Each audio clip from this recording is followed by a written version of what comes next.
Muito bom. Primeiro eu quero agradecer aí você e a Confloss. Quando começou a pandemia, eu não tenho mais participado, né, de eventos de software livre. Esse é o primeiro evento, né? E eu agradeço muito poder expor algumas reflexões que eu tenho feito, algumas pesquisas, porque atualmente, quer dizer, já há algum tempo eu sou professor, hoje eu estou na Universidade Federal do ABC, e eu quero trazer aqui para a comunidade do software livre, do open source, enfim, para quem discute tecnologia, eu quero trazer algumas reflexões que eu considero importantes nesse momento que a gente está vivendo. Perfeito. Então, eu vou falar sobre as plataformas digitais e vou falar sobre a inteligência artificial. Obviamente, eu faço uma análise em relação ao software livre, sempre, mas eu vou agregar algumas noções, alguns conceitos, como colonialismo, e, obviamente, vocês vão avaliar se faz ou não sentido. Então, eu queria começar lembrando que não faz muito tempo, mas no final do século XX, na última década do século XX, muitos talvez daqui não tivessem nascido ainda, mas muitos já estavam ali. E o que a gente começou a ouvir é que nós vivíamos uma revolução informacional, né? Uma revolução informacional que é basicamente uma palavra que se contrapõe à chamada revolução industrial. O que isso queria dizer? Que nós estávamos vivendo um outro paradigma tecnológico, um outro paradigma tecnoeconômico. E talvez essa imagem nos ajude a entender o que estava em jogo. Aquilo ainda não era consenso, os pesquisadores, economistas, engenheiros não concordavam exatamente que nós tínhamos uma outra revolução em curso, né? Exceto o marketing, que chama tudo de revolução, mas não era essa a questão. A questão é, será que estávamos vivendo uma alteração das tecnologias, uma alteração profunda, né? E aí que está a questão. Essa imagem é uma imagem, né, de uma biblioteca, essa é de uma outra biblioteca, né? Milhares de livros, né? E essas imagens de bibliotecas nos permitem entender o que está, ou o que era a revolução informacional. Esse pequeno HD externo de 1 terabyte, ele pode ser entendido como uma síntese dessa revolução informacional. Se você pegar 3 HDs desse e colocar numa mochila, a maior parte das bibliotecas brasileiras, se estivessem digitalizadas, elas caberiam nesses 3 HDs. Tá? Se você pegar 12 HDs, a maior biblioteca brasileira, a Biblioteca Nacional do Rio de Janeiro, se tivesse tudo digitalizado, caberia, portanto, nesses 12 HDs e poderia ser levada para qualquer lugar por um estudante. Portanto, a revolução informacional não é uma revolução de tecnologias que aumentam a capacidade de produzir materiais com grande velocidade ou aumentando a força física dos humanos. Na verdade, como disse o sociólogo Manuel Castells, a revolução informacional ela altera a capacidade de manipular símbolos. É basicamente isso que aconteceu. E as tecnologias de ponta dela são tecnologias que nos capacitam a armazenar, disseminar e tratar bens simbólicos ou símbolos. E ela tem, na verdade, feito isso. Entramos no século XXI com essas imagens. Isso é um corredor de um data center, com centenas de servidores de rede. Por que essas centenas de servidores de rede? Porque a revolução informacional ela está cada vez mais sendo uma revolução no tratamento das expressões simbólicas da realidade. Né? Então, cada vez mais, essas são as paisagens que nós estamos vendo. São enormes data centers, ou também data centers distribuídos. Nós temos mais de 1.000 prédios como esse hoje no planeta. Esse aqui é o data center famoso do Facebook na Irlanda, e esse é um dos data centers da Amazon, que, como vocês podem ver, são prédios gigantescos, com certamente mais de 100.000 servidores de grande capacidade computacional em cada um deles. É preciso entender, então, o que está acontecendo nessa chamada revolução informacional, né? E talvez a melhor coisa para se fazer, eu gosto muito dessa imagem que eu estou trazendo para vocês. Isso que vocês estão vendo é uma fechadura típica do mundo industrial, uma fechadura robusta, bem acabada. Então, ela serve para quê? Para garantir ou negar o acesso a uma passagem. Basicamente isso. E ela tem aqui uma chave física, como vocês... Espero que a imagem permita que vocês vejam. E por que eu trago essa imagem? Porque ela pode ser uma expressão do que são os produtos do mundo industrial. Antes da Revolução Informacional, essa fechadura era extremamente útil e extremamente utilizada. Agora, olha essa outra fechadura.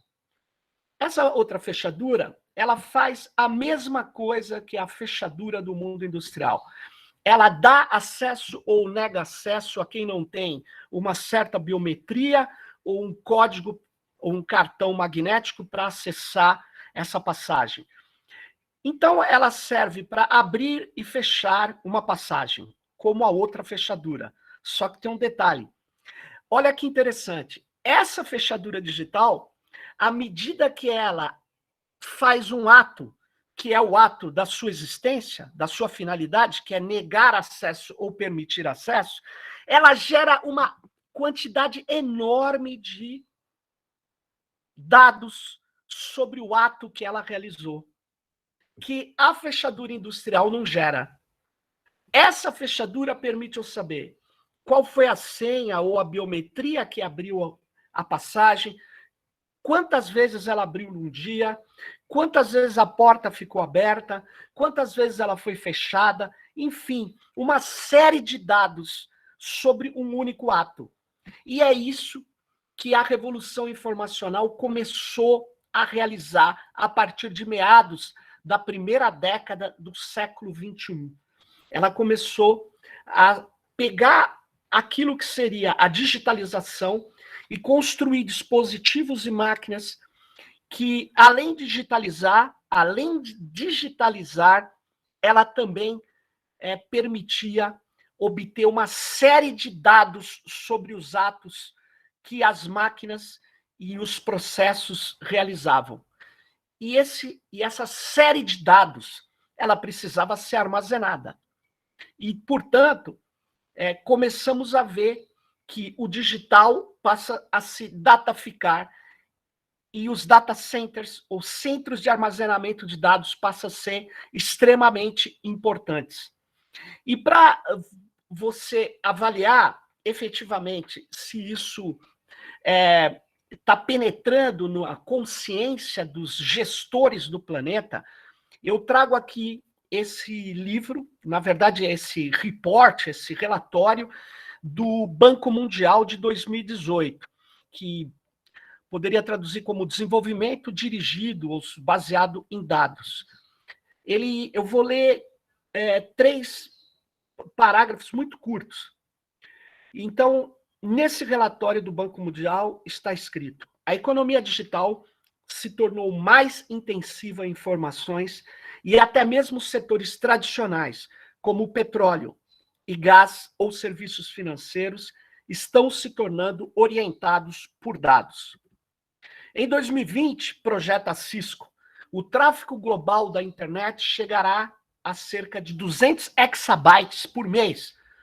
Eu acho que um exabyte é 10 elevado a 15, mais ou menos. Então, ou 127 vezes o volume de 2005, com grande parte do crescimento vindo de vídeo e smartphones. Esses dados podem ter um enorme valor. O McKinsey Global Institute estima que os fluxos de dados transfronteiriços em 2014 valiam cerca de 2,8 trilhões de dólares, um aumento de 45 vezes em valor desde 2005. Ou seja, esse reporte, esse relatório do Banco Mundial, ele já mostra que a economia digital é uma economia cada vez mais baseada em dados, uma economia dirigida por dados, baseada efetivamente na coleta, processamento e transformação analítica desses dados. Mas a pergunta é, como que nós chegamos em tão pouco tempo até aqui, até essa situação? E aí eu pego uma outra passagem desse mesmo relatório do Banco Mundial, que está aí a referência dele, para quem quiser depois lê-lo com calma. E aí eu vou trazer esse trecho. A grande maioria dos dados que existem hoje foi criada apenas nos últimos anos, segundo o documento da IBM de 2013. O desafio é extrair o valor dele e colocá-lo para funcionar para empresas, governos e indivíduos. As empresas estão dispostas a pagar quantias cada vez maiores por nossa atenção em sites de mídia social e para explorar os dados que produzimos. Olha que interessante. O que aconteceu do final dos anos 90 do século XX para a metade da primeira década do século XXI é que o digital não necessariamente tinha que coletar tantos dados. Ele poderia digitalizar os nossos processos, os nossos acervos, os nossos arquivos.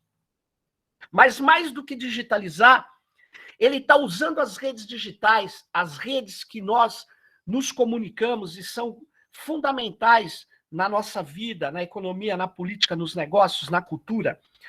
Essas redes que são de tecnologias cibernéticas, elas, portanto, são tecnologias de comunicação e simultaneamente de controle, elas permitem que toda a nossa navegação deixe rastros digitais, ou seja, metadados e dados.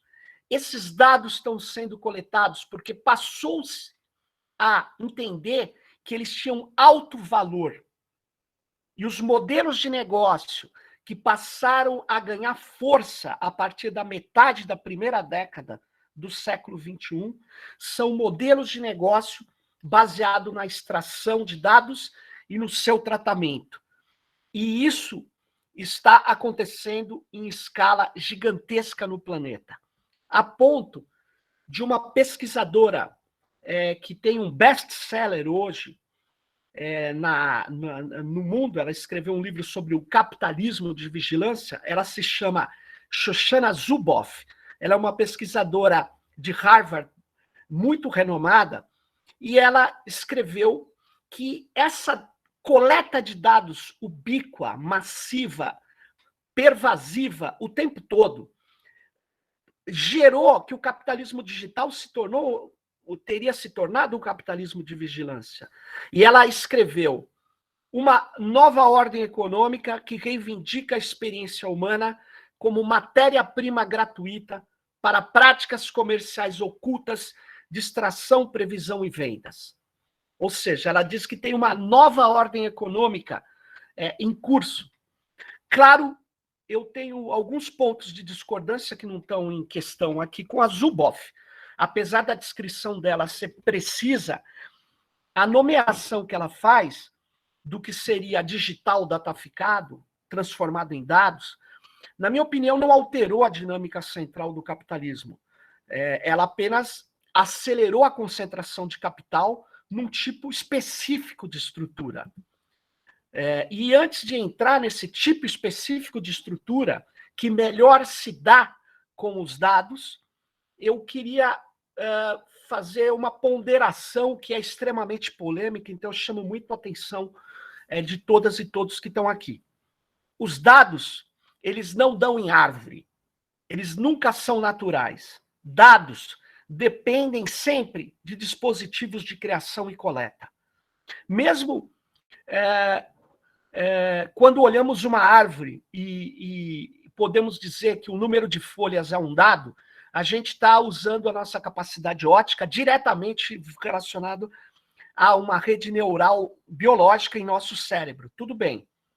Mas veja, a gente teve que utilizar matemática, teve que utilizar invenções que decodificam o simbólico, ou que traduzem em simbolismo, em abstrações, aquilo que nós vamos transformar na nossa cabeça em dados. Mas a partir daí, você poderia dizer, e os demais dados? Os demais dados, nenhum é natural. Eles dependem de dispositivos de criação e de coleta. Nenhum dado dá em árvore ou brota na natureza. Por isso que a metáfora que os dados são o petróleo do século XXI, ela é ao mesmo tempo correta e incorreta. Por que correta? Porque sim, o que o petróleo é para o mundo industrial, aparentemente os dados são para o mundo informacional. Ou seja, os dados têm alto valor hoje. E aonde ela é incorreta? A metáfora é incorreta quando compara com o petróleo, porque o petróleo é algo que se encontra in natura, em estado bruto na natureza. Já os dados não. Nenhum dado está em estado bruto. Repare você o número de amigos que você tem no Facebook. Essa métrica só é possível porque o Facebook criou um botão onde as pessoas declaram que são amigas ou amigos de cada um de nós. Mas essa métrica depende de um link, de um botão. O número de curtidas, o número de visualizações, tudo isso é captado por dispositivos que são criados. E que antes dessas redes sociais online não tinha o menor sentido criar uma métrica do número de amigos, porque a gente não tinha dispositivos de avaliação deles. Então, o que acaba acontecendo é que são criados nas redes digitais inúmeros dispositivos de coleta de dados, de tentar capturar a nossa atenção e tentar capturar a nossa ação e traduzir essa nossa ação em métricas. Só que essas métricas, como, por exemplo, o número de amigos que eu tenho no Facebook, elas precisam ser vistas com muita análise crítica. Por quê? Porque tem muitos amigos meus que não têm Facebook. E os que têm, eles não declaram que são meus amigos. Eles não clicam em nada. E outros que eu nunca vi pessoalmente, nunca tive o prazer de encontrar presencialmente, declararam que são meus amigos. Então, os critérios que movem os dados têm critérios de invenção. Eles são invenções. E isso precisa ficar bem guardado quando a gente vai analisar uma sociedade que diz que os dados falam por si. Os próprios dados de biometria, eles são, na verdade, expressões atualmente de dispositivos que traduzem características físicas, imagens, em elementos que podem ser probabilisticamente muito próximos ao que somos ou que não somos. Então, na verdade, existem erros, existem vieses, existem elementos que, sem dúvida nenhuma, são próximos da realidade, mas nunca podem ser confundidos com a realidade.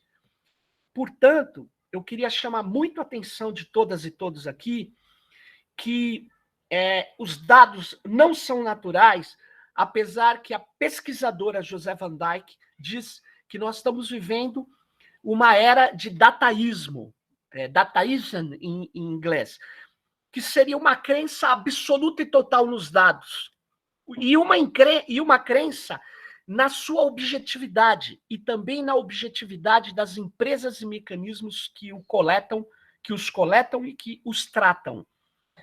Portanto, esse dataísmo, ele convive com uma economia baseada em dados, cada vez mais baseada em dados, que vai abrir espaço para um tipo específico de empresa, que são as plataformas.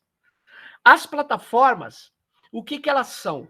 Hoje, se você pegar a Amazon, a Apple, o Facebook e a Microsoft e o Google, você vai ver que todos eles não são só uma empresa de um tipo específico de tecnologia. Eles são empresas que cada vez mais vão se tornando grandes plataformas. Só para você ter uma ideia, o Facebook nasce como uma rede social, mas ela não tem só empresas vinculadas à rede social Facebook, que hoje tem 2 bilhões de usuários. Você pega o site mais acessado no planeta, é o Google, ainda é o Google, o mecanismo de busca do Google.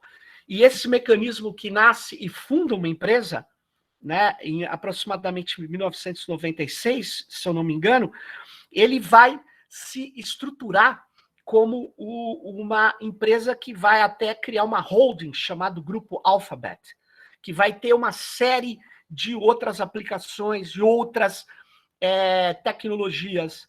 Mas repare que todas essas, isso que a gente chama de GAFAM, né, essas grandes plataformas que tem também as chinesas, que eu não pus aqui, mas essas plataformas, elas estão cada vez mais replicando serviços semelhantes e elas são concorrentes entre elas. O pesquisador Nick Swiarnacek, ele afirma que essa é a chave de sua vantagem, da vantagem da plataforma sobre modelos de negócios tradicionais no que diz respeito aos dados, uma vez que uma plataforma se posiciona, entre os usuários, e 2, como o terreno sobre o qual ocorrem suas atividades, o que lhe dá acesso privilegiado para registrá-las. Então, você pega um exemplo extremamente instigante de plataforma, que é o Uber.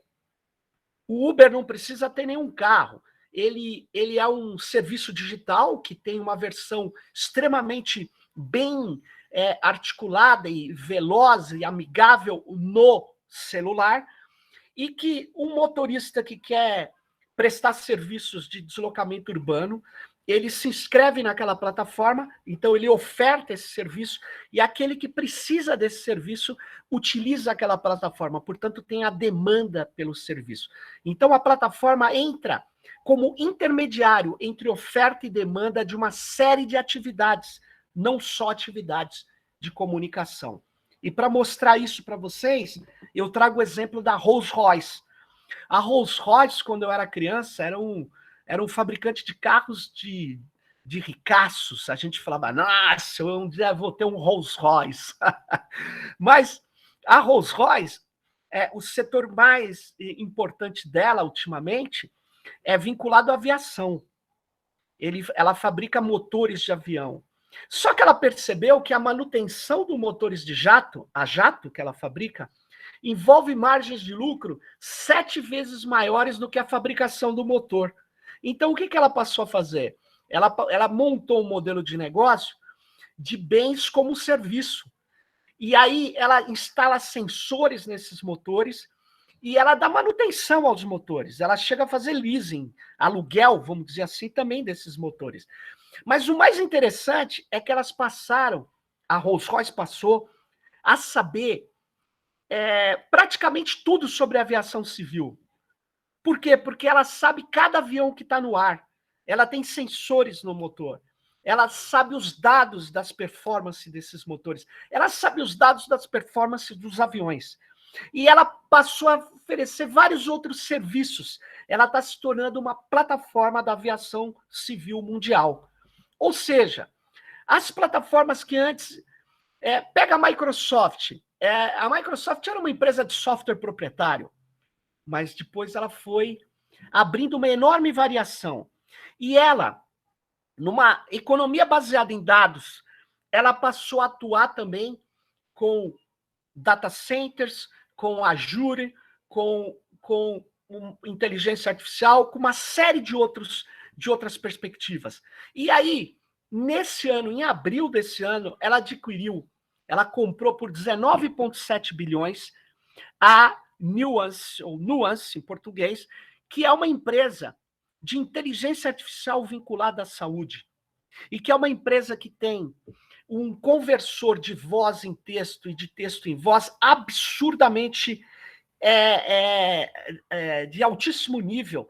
Eles conseguiram treinar de uma maneira muito importante os algoritmos de linguagem natural que eles têm, e, portanto, a Microsoft comprou essa empresa, que tem 70% dos contratos com os hospitais norte-americanos, e que você está vendo essa propaganda da Nuance, ela mostra um médico tentando acessar uma base de dados perguntando sobre um diagnóstico, né? Um diagnóstico que é importante para referenciar a sua ação ali no hospital, ou, enfim. A Microsoft adquiriu essa empresa só por causa do sistema de linguagem natural delas? Me parece que não. A Microsoft está entrando na área de saúde junto com o Google, que é o seu concorrente, e com a Amazon. Eles estão disputando, portanto, uma área que, para nós, do software livre, o que tem a ver? É claro, software para a saúde tem a ver, mas o que tem a ver essas plataformas de comunicação com essa área? É porque a plataformização na verdade, o que está acontecendo na economia. A coleta massiva de dados e as plataformas se colocando como intermediário em breve da área de saúde. Pega, portanto, agora a Syngenta, que é uma antiga produtora de veneno e de agrotóxicos no mundo. A Syngenta lançou o CropWise, que é um aplicativo, porque ela está vendo que para concorrer com o Google na agricultura, com a Amazon e com a Microsoft, que também estão entrando na área de agricultura, ela precisa coletar dados, ela precisa se colocar como intermediária. Então, ela está tentando se reposicionar para virar também uma plataforma. As plataformas têm pontos de partida diferentes, o Google com mecanismo de busca, a Microsoft com software, lá atrás, né? Mas o Facebook com rede social, mas todas estão replicando serviços com diferenciais, mas serviços similares. Veja a Charville, do grupo BASF. Olha só, o agricultor com celular, ele tem toda uma cadeia que vai desde dispositivos para coletar dados do solo, até o próprio celular que coleta dados dele, e tem uma cadeia enorme de venda de agrotóxicos, fertilizantes e da distribuição da produção agrícola. E isso dá um deslocamento enorme, ou seja, a plataformização está entrando pesada no campo. Portanto, o que são plataformas? Pergunta o Nick Sniarsek, no livro Platform Capitalism, que é um livro que eu recomendo que todos leiam. O que são plataformas? No nível mais geral, as plataformas são infraestruturas digitais que permitem a interação de 2 ou mais grupos. Portanto, posicionam-se como intermediárias que reúnem diferentes usuários, clientes, anunciantes, prestadores de serviços, produtos, fornecedores e até agora, com a internet das coisas, objetos físicos. Plataformas, portanto, elas vão se tornando o tipo de organização que melhor se dá numa economia baseada em dados. Elas controlam, modulam a oferta e a demanda de determinadas ações, produtos e serviços. O Google, ele adquiriu diversas empresas, desde o YouTube, o DoubleClick, e empresas de inteligência artificial, teve que montar uma holding, a Alphabet, o Facebook, a Microsoft, a Amazon. A Amazon chegou a comprar a Whole Foods Marketing, que era um grande site de distribuição de agroecologia nos Estados Unidos. E ela vai expandir esse serviço para o mundo inteiro. E para você ter uma ideia de como essas plataformas se tornaram importantes e poderosas, eu, em 2019, peguei os dados de 2019 e somei não o valor de mercado delas, porque o valor de mercado é estipulado na Bolsa. E a Bolsa, cada uma dessas empresas já está valendo mais de $1 trilhão. Mas eu peguei o que elas faturam anualmente, o que elas vendem, quanto é a entrada de recursos por ano. Em 2019, elas faturaram 899 bilhões. Essa quantia equivale a 48,8% do PIB brasileiro no mesmo ano de 2019. Quase a metade de tudo que um país do tamanho do Brasil produziu é o que essas empresas venderam. Ela representou 2 vezes o PIB da Argentina, 3 vezes o PIB do Chile, 16 vezes o PIB do Uruguai.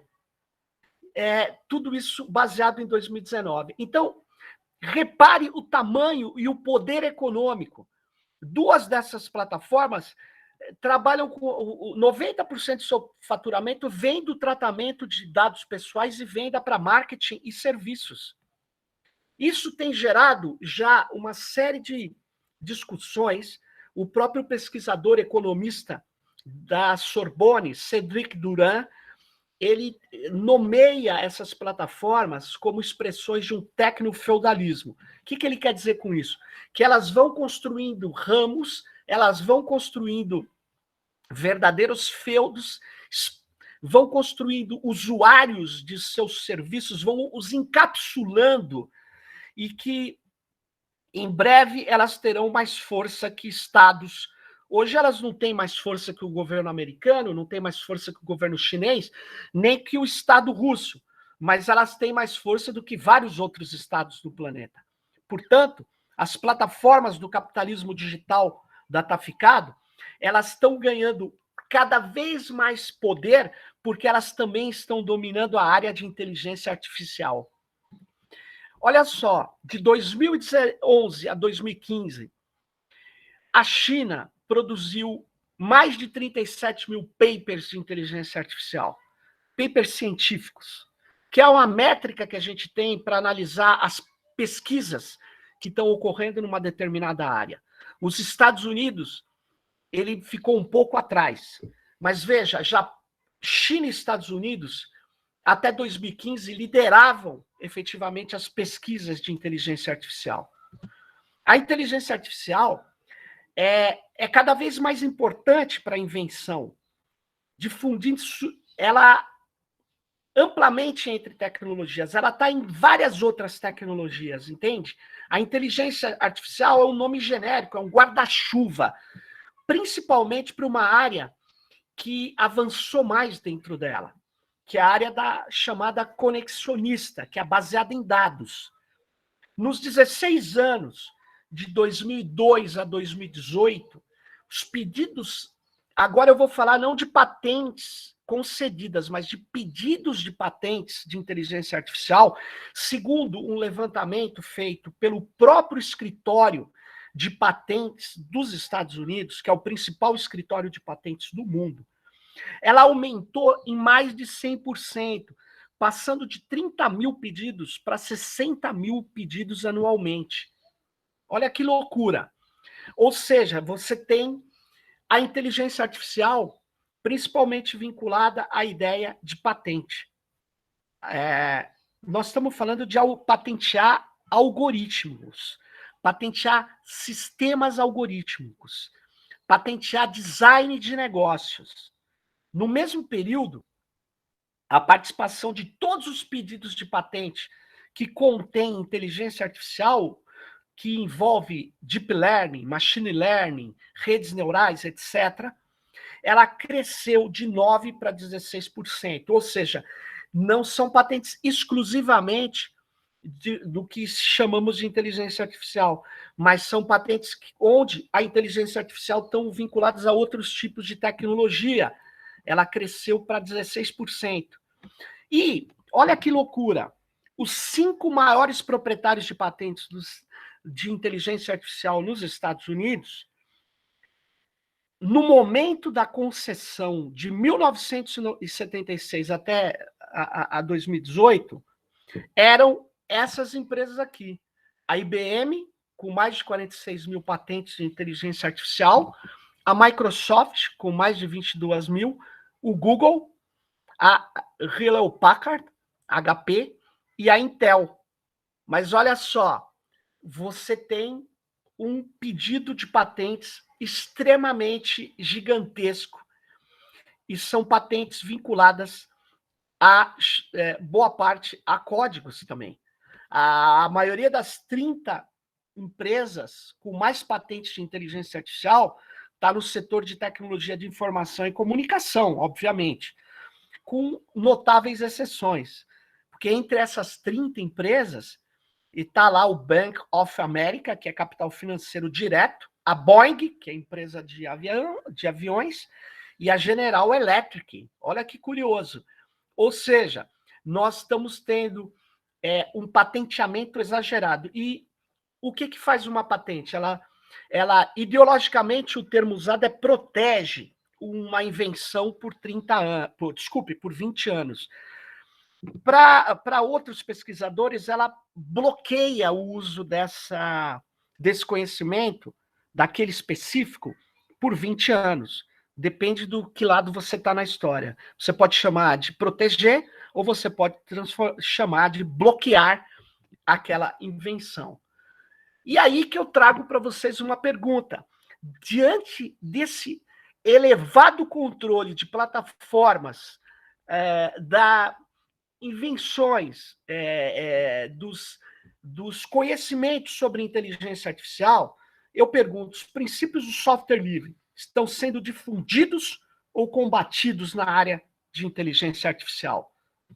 Nunca a pergunta é simples de responder. Por quê? Porque nós temos várias aplicações em código aberto e vários algoritmos disponíveis desse guarda-chuva da inteligência artificial. Sem dúvida.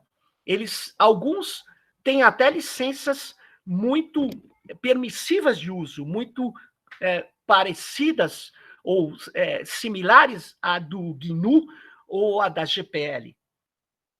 Mas repare que os algoritmos modernos de inteligência artificial, eles não podem ser rodados simplesmente no meu computador aqui, porque eles requerem um considerável poder computacional.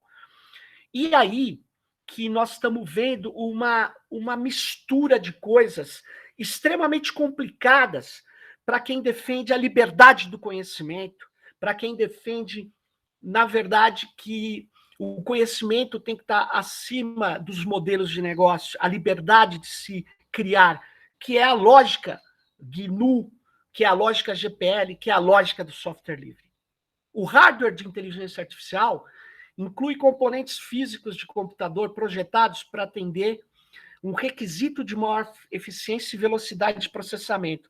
E por causa disso, inclusive, tem milhares já de patentes de hardware que são vinculados à inteligência artificial.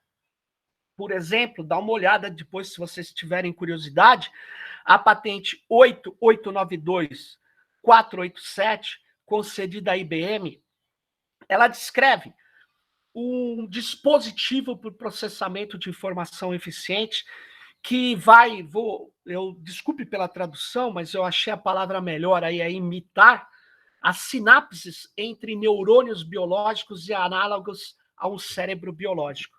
Isso está patenteado. O aprendizado de máquina, o campo de aprendizado de máquina é fundamental, porque, na verdade, é a área da inteligência artificial que mais avançou. Contém uma ampla classe de modelos computacionais que aprendem com dados. Essa é a realidade. E se você pegar a patente 9390, 378, entre tantas outras, ela está concedida ao Walmart, que é o grande varejista do mundo. Eu acho que é a maior empresa do mundo ainda. Ela desenvolve um algoritmo para otimizar uma plataforma de e-commerce, classificando descrições de produtos, análises e outras características, usando crowdsourcing para resolver resultados ambíguos. Ou seja, elementos que, no meu modo de ver, nunca deveriam ser patenteados, estão sendo patenteados. E eles visam bloquear, na verdade, o uso de inventos que você possa fazer. Você vai receber um processo gigantesco, bilionário, e os processos de propriedade intelectual estão aumentando, não estão diminuindo. Por quê? Porque é um grande negócio. É um grande negócio. O controle, o bloqueio ao conhecimento e depois o processo de inventos similares, que são mais ou menos óbvios e que estariam na frente, no horizonte de qualquer pesquisador ou de grupos de pesquisa que estão fazendo isso. Então, são patentes preventivas que nós estamos assistindo hoje. E aí eu trago essa questão. Aí você vai me falar, não, mas tem várias empresas como essas que você citou, essas grandes plataformas, que abrem o uso, que permitem que a gente use, até leia o código, não dão o código, mas permitem.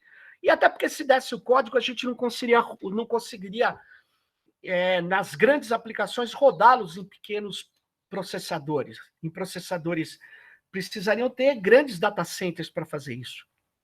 Frameworks de inteligência artificial abertos permitem sua utilização, mas eu queria chamar a atenção que eles estão servindo ao treinamento de sistemas algorítmicos das grandes plataformas. E aí que eu trago, para finalizar, essa hipótese, que o capitalismo digital dataficado, ou baseado em dados, alavancado por essa doutrina neoliberal hoje, estimula um novo colonialismo. Os pesquisadores Nick Coldre e Ulisses Mekias, Os Custos da Conexão, eles mostram essa tese de que nós estamos convertendo todos os fluxos da vida em fluxos de dados. Só que esses fluxos de dados estão sendo coletados, capturados por dispositivos que engrandecem os grandes e enfraquecem os fracos. Vou dar um exemplo para vocês e aí eu finalizo. Em 2019, a gente entregou os dados do SISU para a nuvem da Microsoft. A Microsoft levou esses dados para os Estados Unidos e colocou em um dos seus data centers, dando capacidade de escalabilidade e permitindo que pudesse existir mais de 7 mil acessos simultâneos e preenchimento dos dados dessa plataforma, que é uma plataforma que tem que coletar quanto que o aluno se deu bem ali quanto ele tirou nas provas do Enem e tal. Então, tem um processamento grande ali naquele momento, e o MEC achou por bem, graças à doutrina neoliberal, que o mais barato deve imperar. E o mais barato é entregar para a nuvem da Microsoft.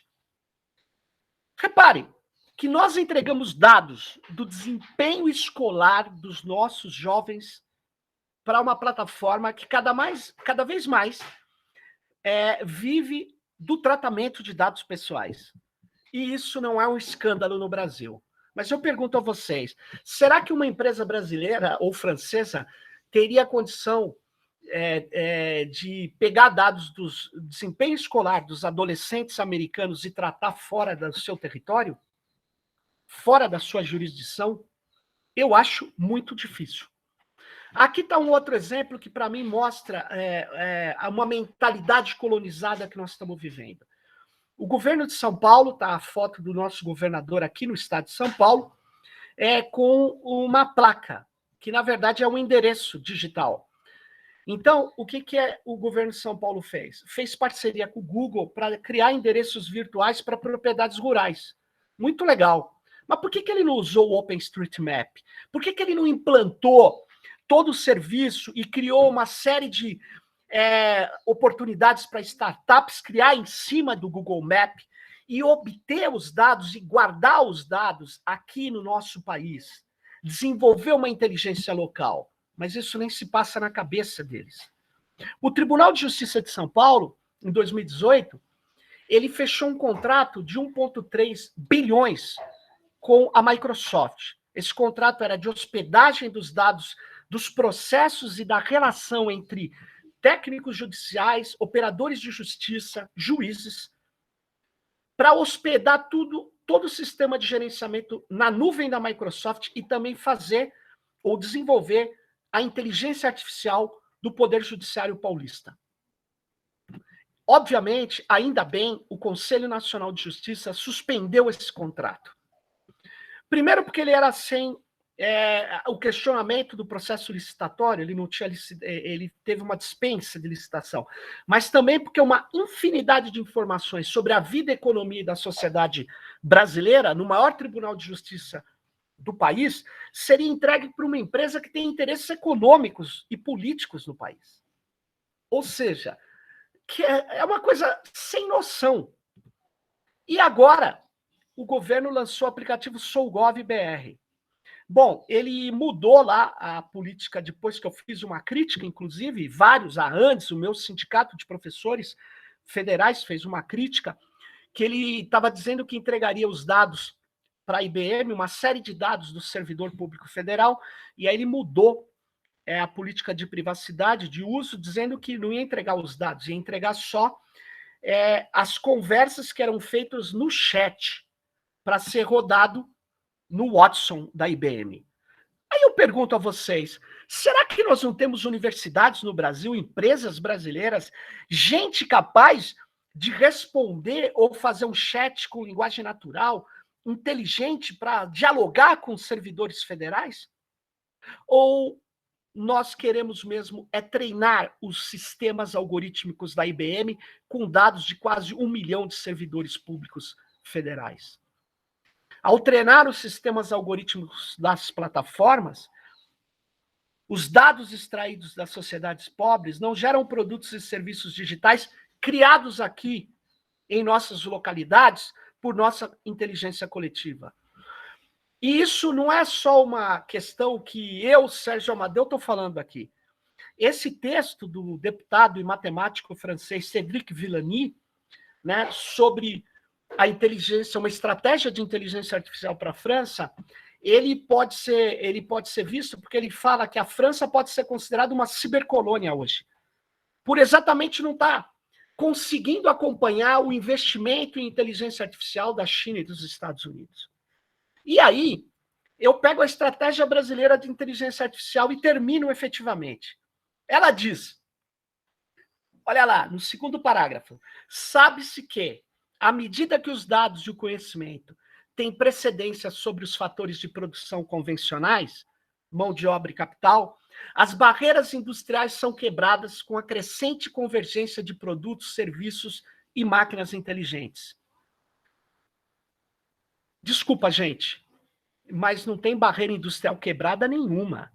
E à medida que os dados e o conhecimento, então, são mais importantes até que mão de obra, nós estamos entregando esses dados para ser processados por empresas que vão ficar com essa inteligência do processamento. Então, na verdade, tem uma mentalidade aí que diz que a convergência do produto é que vai gerar máquina inteligência é que é legal. Mas vem cá, é legal para quem? Quem que está desenvolvendo isso? Quem que está se beneficiando disso? Então, nunca foi tão importante que a comunidade de software livre traga para si a ideia de soberania digital, a ideia de soberania de dados. E soberania de dados e soberania digital não significa bloqueio ao conhecimento das tecnologias. Não. Significa compartilhar o conhecimento. Mas não vamos ser ingênuos. Nós precisamos criar a inteligência, desenvolver nossa inteligência local. E o dado nós precisamos proteger dentro da nossa jurisdição. Nós precisamos ter soberania sobre esses dados e treinar os nossos sistemas algorítmicos, que podem ter o seu conhecimento, sim, aberto e livre, mas eles precisam ser treinados com dados que nós possamos oferecer, ao invés de entregar para empresas do mundo rico do norte. O fluxo de dados é do sul para o norte. Eu não tenho visto do norte para o sul. Desconheço o fluxo de dados de países ricos para países pobres. O que está acontecendo é um novo colonialismo. Obrigado. Espero ter trazido essa reflexão para que a gente possa avaliar a sua pertinência aí. Obrigado, viu?